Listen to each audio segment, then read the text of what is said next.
Good afternoon, Volodymyr. It's very good to have you with us. I will briefly introduce you and then let you give your presentation. So Volodymyr is a teacher, trainer, supervisor in psychoanalytic psychotherapy in groups and individuals. And at the beginning of the full-scale invasion of Ukraine, Volodymyr moved to the Czech Republic, and he's working there as a psychotherapist at the moment at the State Institute of Mental Health. And so you're going to speak, Volodymyr, about the research done on psychotherapists who left Ukraine and are working in other countries. We look forward to what you have to say.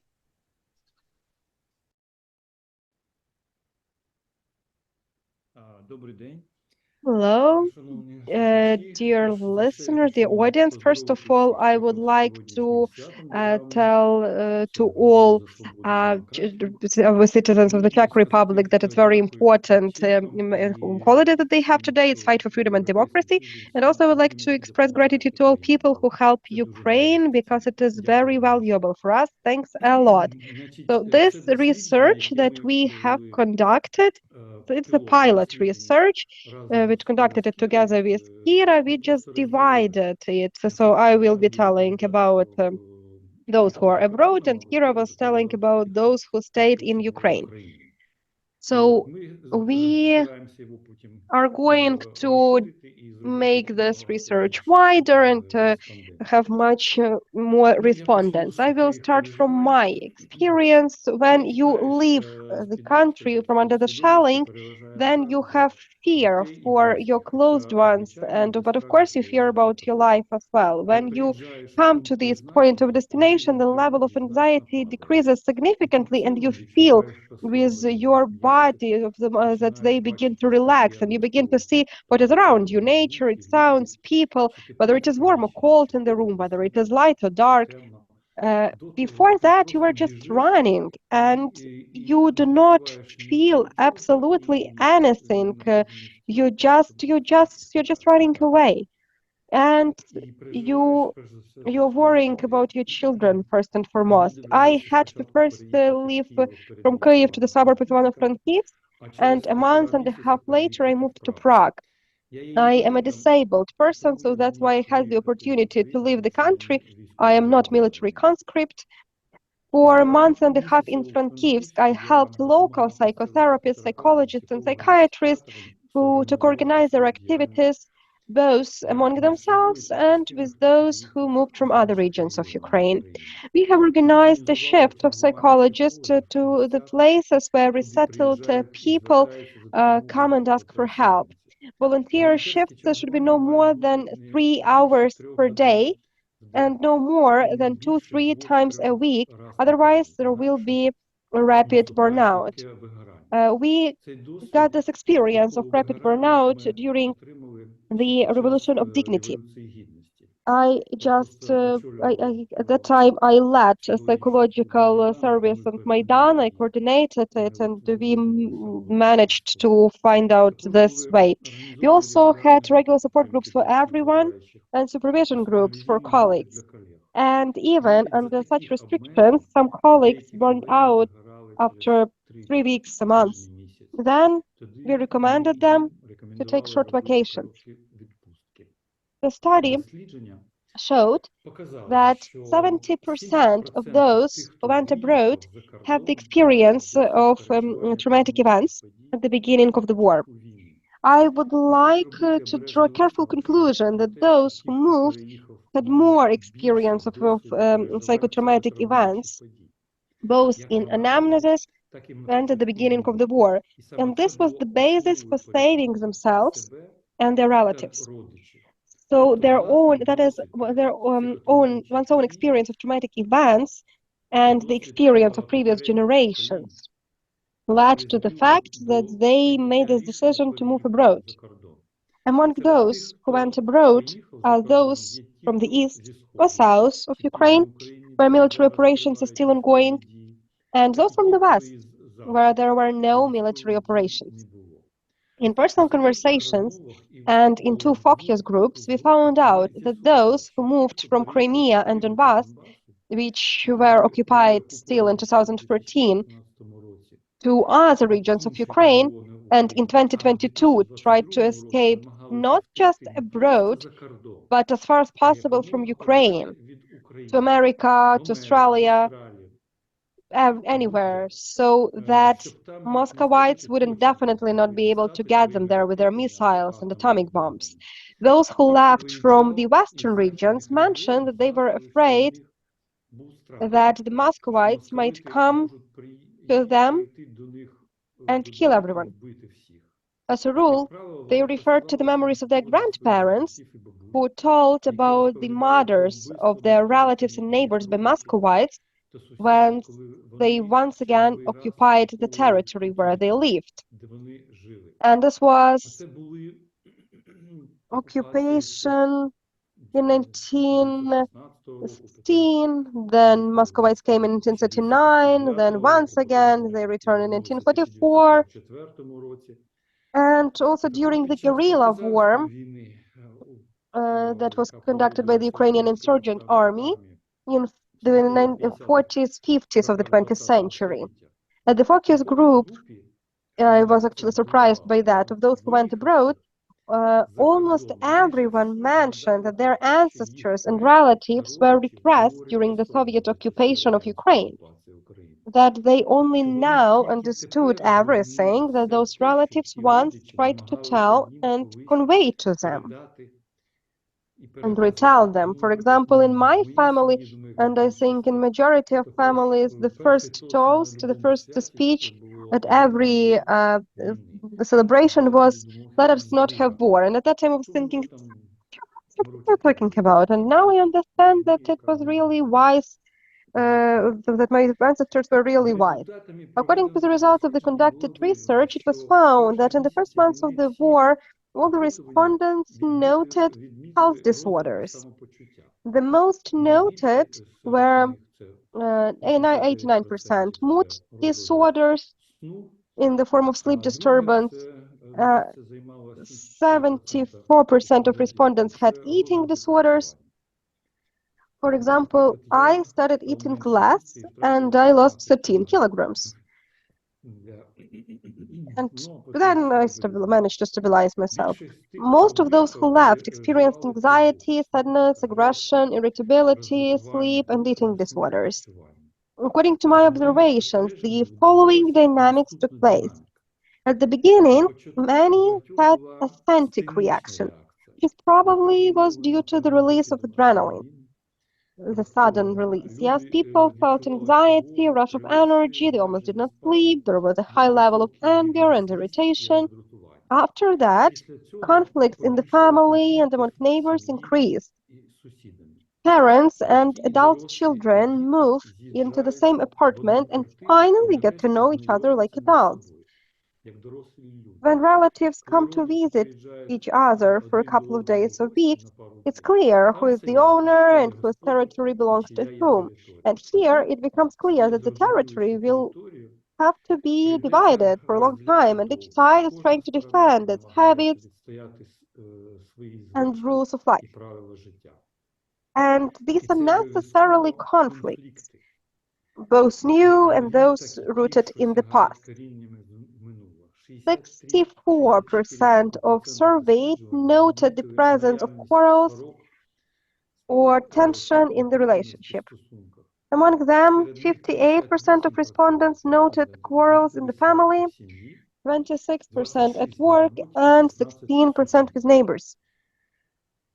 At first, you leave your home with the hope that in a couple of months you will return, that such madness as war cannot last long because it is absurd to kill people and destroy homes. Everyone expected a quick end to the war and the return. In the summer, it was understood that the war would continue long, at least until the next year. Now we understand that it can last even longer. The economists forecast that it will be for 5 years. And once again, it is yet another wave of depressive condition and worries. And then in summer, people started feeling but their depression intensified. If at the beginning we had anxiety disorders of sleep, they prevailed, then this depression intensified, and early awakening or the sleepiness throughout the day. Unfortunately, 59% of the patients still has mood disorders, but their intensity decreased significantly. And only 3 respondents remained, the symptoms remained the same in 3 respondents. The study showed that those who left had more symptoms of health disorders than those who remained in Ukraine. When you find yourself abroad, you not only find yourself in an unfamiliar place and environment with an unfamiliar language, like a tourist on an excursion, but you find yourself in a new place of permanent residence, where your children will go to school, and you have to find yourself a new clinic, shop, place of work, and communication with different bodies as police and schools and inspectors. That is very, medicine is a maddening ordeal without an interpreter. You're not sure if they fully understand you, and you cannot shake the feeling that you have misunderstood their answers. And after every official conversation, you feel like you've been in an intensive training in the gym. You spend much more energy and time for regular things. You feel exhaustion, you feel very tired. And when you think about it, you realize that you did not do anything important during the day because you were doing ordinary routine things. You note with concern that it is difficult for you to concentrate, remember, or recall anything. Sitting on the phone for a long time is exhausting. At first, we need to remember the forgotten algorithms of working with that phone. Then working, trying to set up your internet, how to deal with Google Translate. And it was difficult, but especially for elderly people who do not affordably versed in smartphone algorithms and Google Translate and the internet in general, had much more despair and frustration. In a new place, first of all, you have to organize your family's life, your hygiene, your work. For example, my sleep stabilized only after I found a pair of pajamas in clothes that were given to displaced persons. For me, such an obvious detail of my life turned out to be important only when I lost it. That is, it is important to reproduce as much as possible what was before the resettlement. And such details, for many people, have lots of such details, and we cannot take everything into our suitcase and take it from Ukraine to the UK, to Czech Republic, to Germany. After a couple of months, of course, routine tasks are adjusted and automated. You have more energy, you can already afford to go to a park, a museum, an exhibition, an opera or ballet, or even an event organized by the diaspora. If you are already starting to work, then you have money and you can afford to go to a restaurant, make a short trip to another city where you can meet some your other acquaintances and admire parks or landscapes there. When the acuteness of depression and anxiety passes, you start looking for a way out of social isolation, getting to know other refugees, the diaspora, and if you're lucky, with local residents, colleagues. At the moment of meeting with colleagues you have known for a long time, you feel as if you drank clean water from a spring, something incomprehensible. And it does incomprehensibly give you this life-giving strength. work becomes an important support for you, which gives you the opportunity to survive your own bad weather and adversity. After all 100% left or state mentioned that work helped them to stabilize themselves. By the way, abroad, if you just start helping, even as a volunteer or as a psychotherapist for free, then it also stabilizes you. And when you start working, you start understanding that it's okay, you have some problems, but it's not the problems that your patients have that you help with. And the help to others, by helping others, you help yourself, because you earn money to help your family and also donate to the army, Ukrainian army. But the vast majority of clients are women with higher education and children. Rarely does anyone find a job in their field. This is rather the exception than the rule. Doctors go to work as orderlies. They can work as nurses, but they're economists, lawyers, cultural and social workers, and teachers. The vast majority of them work illegally, cleaning private homes, hotels, or working in the kitchen of a restaurant.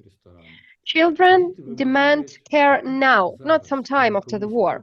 They want sweets, some kind of toys, and many of them need medicine or special care, and mothers go to work, to any kind of work, to earn money for the family.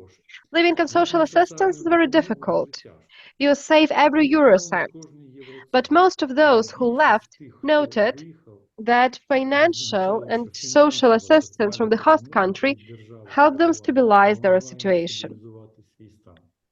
Listening to the stories of female patients, how they got out of the occupied territories or were under shelling in Kharkiv, Mykolaiv, and are suffering further abroad, you understand that your situation is still nothing in comparison to them, because you have work, your child can go to school, everything is more or less okay and stable. So based on your own experience, you have that empathy for the trouble in which your other compatriots found themselves. And you have mostly dealt with these problems and can help others. Working weekdays begin, which also require energy. Coffee gives a boost that quickly wears off in a couple of hours, and then you begin to notice how you want to finish the session sooner, or while the patient is talking, you drift off into your memories, experiences. You barely grasp the switching of the patient's thoughts. In fact, you distance yourself from his suffering. Due to the lack of energy, you subconsciously become less empathetic to the suffering of patients. Having realized this, you understand that you are on the verge of professional disqualification. For years, you developed the skills of empathy and understanding of the patient, and now you distance yourself from him. It's experienced as a professional disaster. You are embarrassed to bring it up in supervision until someone on an online professional support group says that Preiss' intervention requires a reasonable degree of empathy in order to remain functional, and you instantly feel better with the understanding that the therapy you are conducting is the therapy of crisis states, and the pathological consequences of acute and prolonged stress, that you have to function as a medic who has to provide medical aid many times a day with terrible injuries and be functional, and we could keep on being functional. Then comes the understanding that it is necessary to reduce the load, the pressure, to redistribute serious patients during the week. Some have to be redirected to other therapists. in the evening you feel broken and irritated by the low quality of your work. Sometimes you can snap at your children when they put you in a dead end with their problems, which require mental energy to understand and solve them, and you no longer have any strength. You just have the strength to eat and lie down, or just automatically cook some food. And if you have to help a child to do his homework, then it can even distract from your worries. But on the contrary, it can increase helplessness because Google Translator does not give an understanding of poems or texts, even in elementary school. My son was in the second grade, and he was given to learn by heart some poem, some verse, and Google Translator couldn't help, and we were crying together because we felt helpless. And I couldn't I couldn't help them, and I felt this social helplessness. Children hope for their help because a priori you know everything better and you can do everything better, but not right now because they already have already moved forward, and you are still lagging behind with understanding of the language, and sometimes you can even cry together with them. This is like that for the whole week, and on weekends you bring children to Ukrainian school so they can see their own children, and then they can go around the city or the park if the weather is good. On Saturday, then you can read a book or watch a movie, and everything looks like it is at home, but you spend much more efforts and energy on that, and you understand gradually that you do everything automatically without feeling any kind of pleasure. So that's how you get into this chronic subdepressive state, a constant feeling of guilt towards those who remained in Ukraine. It gets worse when you visit social networks. There will definitely be someone who remind you that you are abroad and keep your opinion to yourself about what is happening in Ukraine. And the amount of donations to the army or to your specific acquaintances in the army does little to reduce the guilt of those who left. I think these experiences are similar to survival's guilt. During the first months of the war, we listened to the news or the radio every hour, and also read the news on various news channels, sometimes even more often than every hour. And it is somehow as if we had a shot of adrenaline in our veins. The level of anxiety and excitement increases instantly, but you can't understand it right away. It's as if you just do everything automatically, as if you're running from danger, periodically looking back at it when you listen to the news and keep running. Only when you go to bed do you understand the crazy level of anxiety you live in.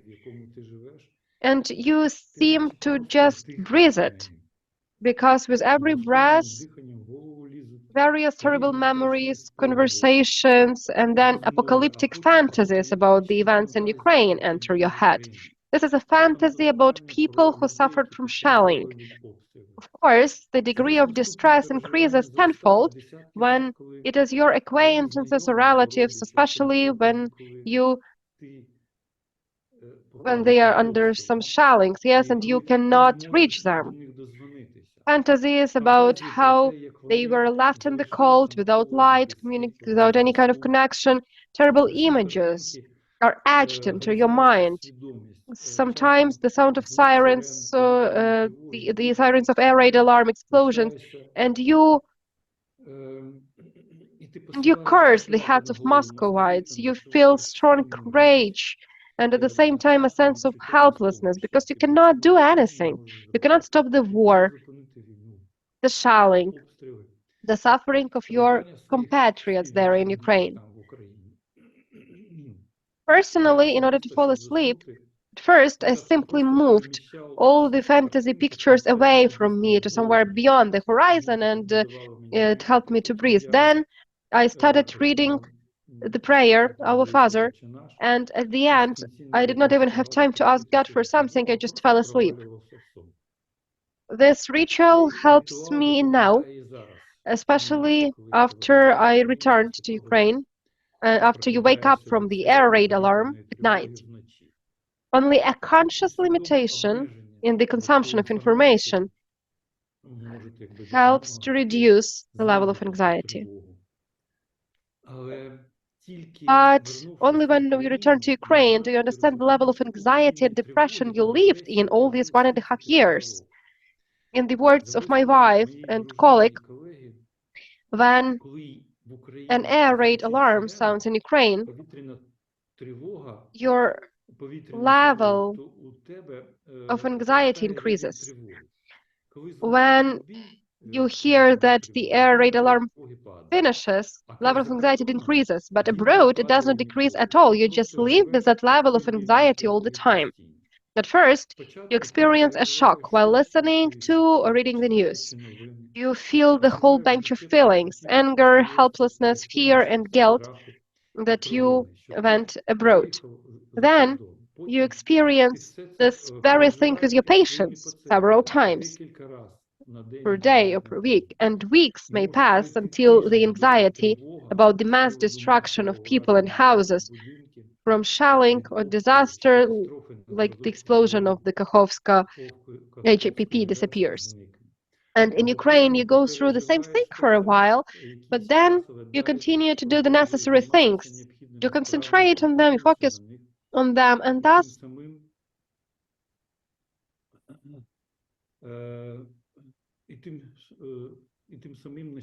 thus you switch to your work by doing so.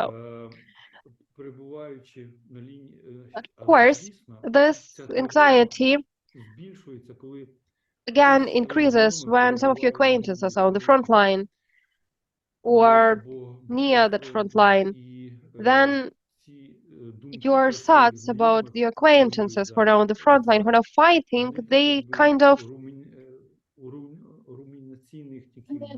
ruminate in your head. And in such weeks or even months, the rituals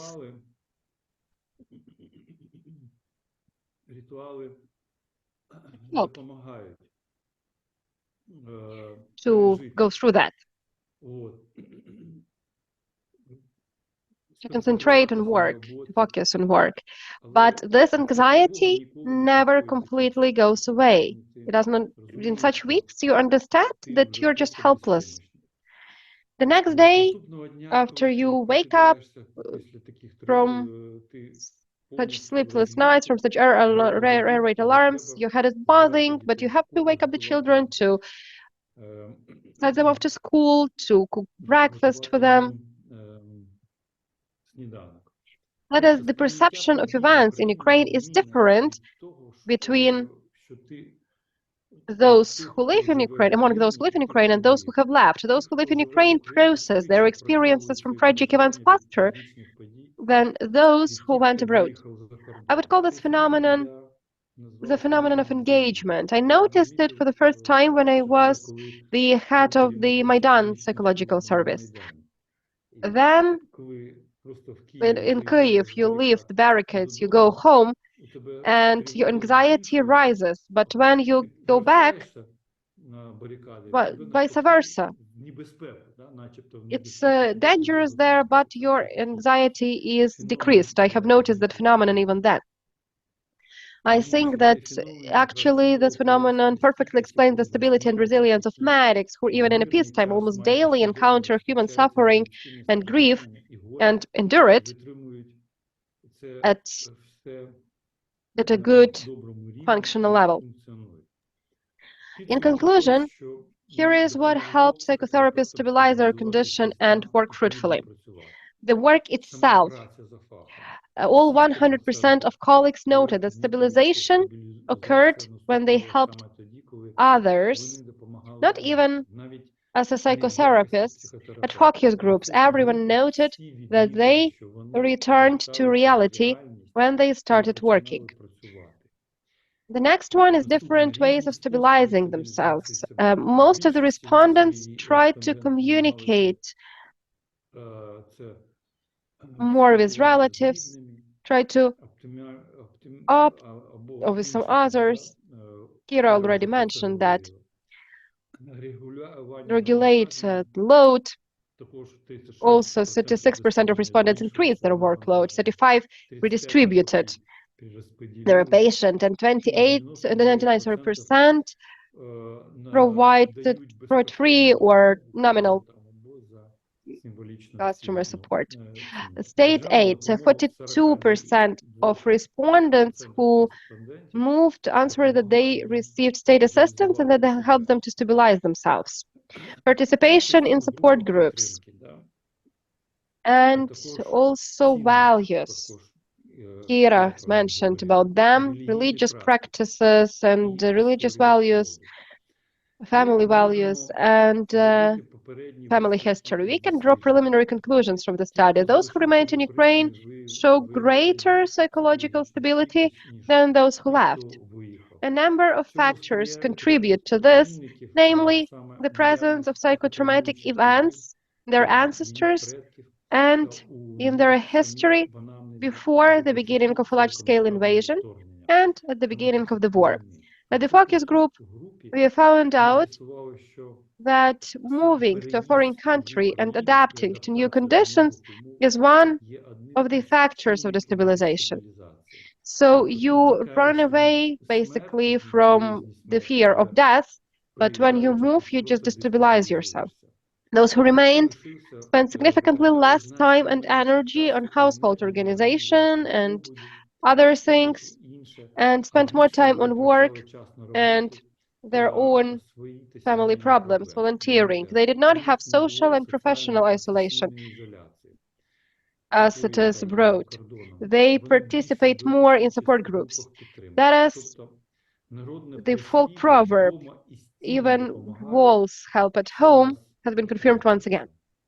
Experiences, the second conclusion is that experiences from the events taking place in Ukraine are more long-lasting and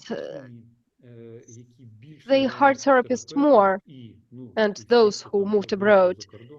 They are less processed by them due to the breakdown of social and professional ties. In most of those who left, the symptoms that appeared at the beginning of the war remained, but their intensity decreased.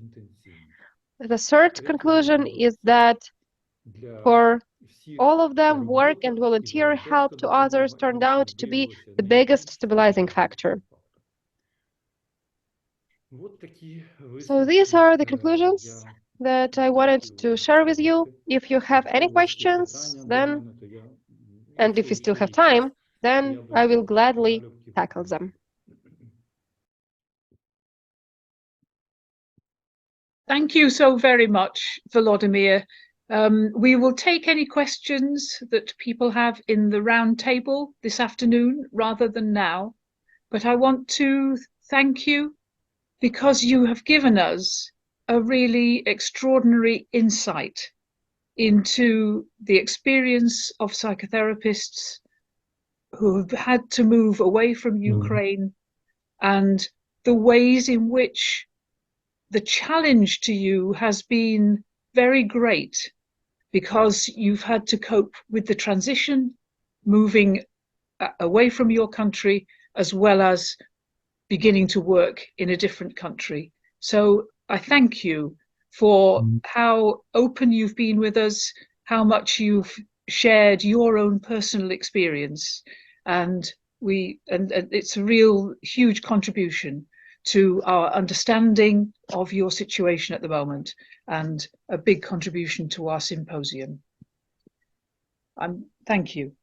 I'm just going to move us straight. Дякую. Я ще буквально одне речення хотів сказати, що Thank you. Just one more sentence, that actually many of those who stay in Ukraine, they have this illusion that those who moved, they kind of live really great because they managed to save themselves. But actually, it is not really like that, especially in my case, this social isolation and this anxiety, I had it all the time. So not everything is as sweet as it might look from the side.